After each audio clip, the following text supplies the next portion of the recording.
When I was a commodity broker, my eyes got opened up to the reality of the situation of so many family feeders and cattle operations who were basically just selling to the packer. It didn't matter what they did. They could hold out for weeks. They could hold out for, a couple more days. But at the end of the day, whatever the packer was bidding, that's what they were going to get. They could go to the sale barn, but who's buying those fat cattle? At the end of the day, it's going to go to a packer in most cases. They're handicapped completely because they have no competitive advantage. They're literally selling to a few major buyers. That game is built for large-scale margin hunters. We're talking our Walmart here.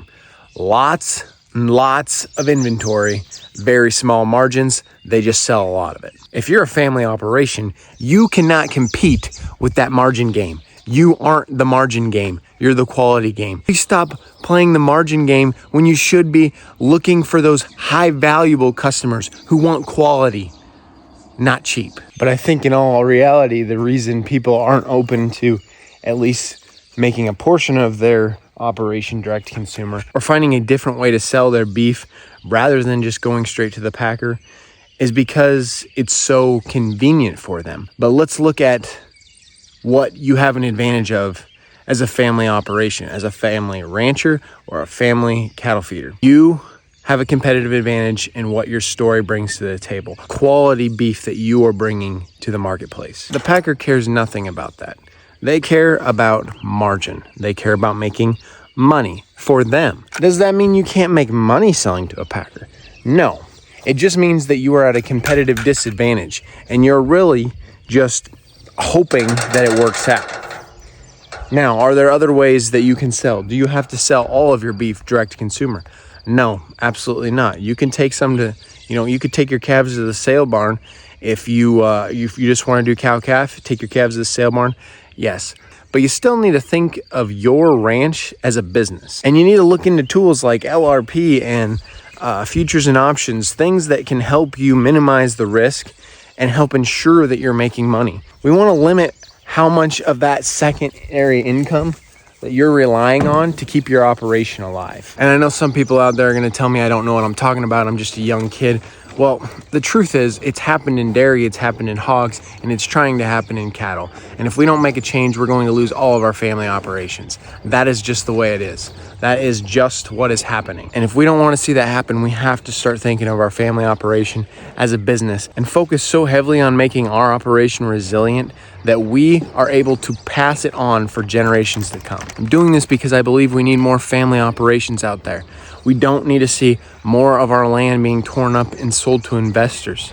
That's not what we need. The small towns are dying, rural America is dying, and it's not because the small town population is decreased. It's because all those acreages are gone. People could live off much less land, and if you say that's not possible anymore, I say, why don't you question why that is? Is it because you are just selling to the big dog?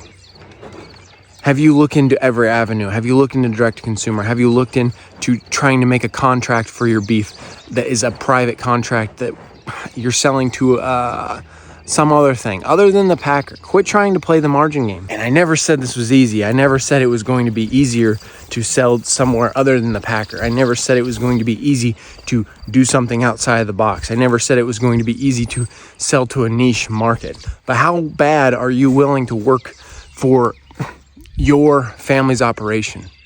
How bad do you want it? Have you put the time into new education? Have you tested the waters with a different strategy? Exactly what I'm doing right here, documenting the whole process, trying 3 head direct to consumer. Do I know everything what I'm doing? No, but I have the business plan I want to follow, and I'm going to document it, and I'm going to prove that you can make more money per head than you really think. And if we make a mistake, we'll try it a different way. And then once we have the profitable system worked out, then we scale that side of the operation.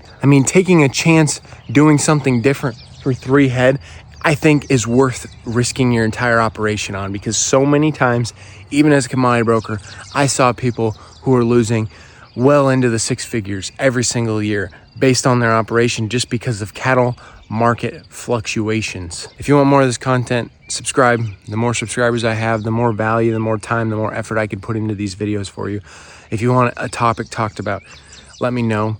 If you're interested in learning what the heck Agri Summit is, the thing I keep talking about, look at the link in the description, check it out. Let me know if you have questions on that. God bless.